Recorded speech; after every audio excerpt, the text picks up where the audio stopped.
What is an entrepreneurship ecosystem project?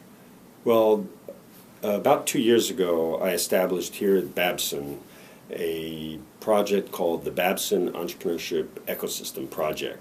And that was the result of studying many different experiences around the world at stimulating entrepreneurship and realizing that it wasn't any one thing, but an entire ecosystem that evolved over time that supported a sufficient level of entrepreneurship, high growth entrepreneurship, for it to become self-sustaining and have a huge economic and social impact.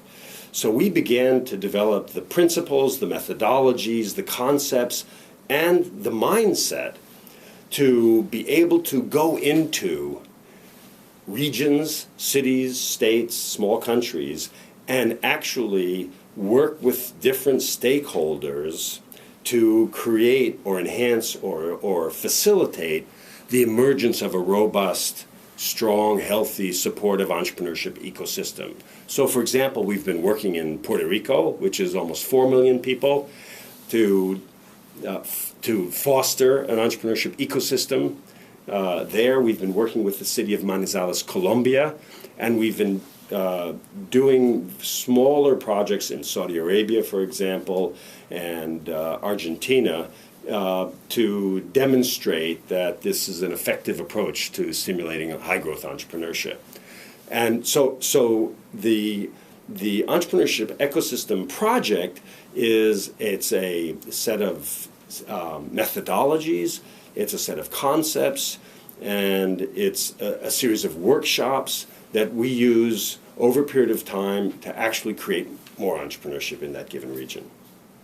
So if I was a policymaker in Mexico or Spain and I wanted to get involved in a project, what would I do? Well, the first thing is we have a phase we call the activation phase, in which we will go in with our team and we'll begin to work with the stakeholders. First of all, we'll convene them, and sometimes just getting them together in a room. And what I mean by stakeholders, I mean the educational institutions, the government institutions, the financial institutions, the entrepreneurs, the various entrepreneurship programs, the NGOs, and sometimes the media as well, getting them all together, and we teach them and work with them. So it's not just a one-way process. We work with them, and that includes teaching them certain things about how entrepreneurship can manifest itself in many different ways, how it's not just about Silicon Valley, which is the image that most societies have, that if we're not Silicon Valley,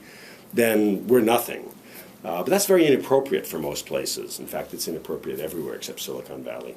So we help them envision the kind of environment and the kind of entrepreneurship that's appropriate for them.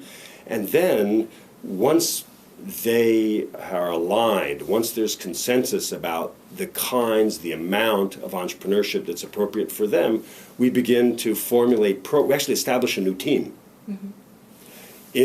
On the ground there that we hire and we operate, again in collaboration with the stakeholders, that actually will start implementing various programs that are integrated. So it's educational programs, it's capital formation programs, it's programs to help policymakers develop effective policies, it's working with the media to try and impact the culture, because in a lot of places, entrepreneurship is not considered to be a very good thing necessarily. So we try and impact the social norms around entrepreneurship. And at the same time, we work to cultivate and accelerate, I call it fast tracking, to accelerate successes, which are really essential in developing a self-sustaining entrepreneurship ecosystem. So those are some of the things that we actually do. So it starts with an activation workshop, and then it goes from there to an integrated series of programs that are executed by a team on the ground in collaboration with those stakeholders to actually achieve very specific quantifiable objectives of certain kinds and amounts of entrepreneurship. You mentioned the various entrepreneurship stakeholders, and those are a lot of groups who typically may not be in communication with each other or work together on a day-to-day basis. How do you overcome some of the tensions that might exist between some of those entrepreneurship stakeholder groups?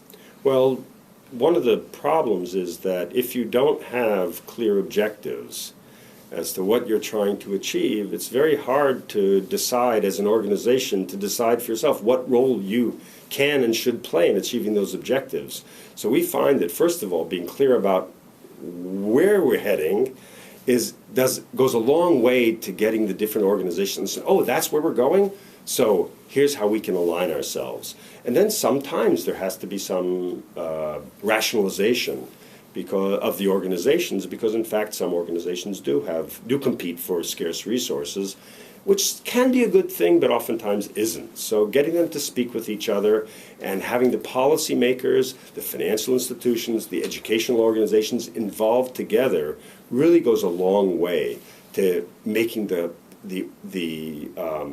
stakeholder integration tighter and also more efficient. And by the way, that saves resources.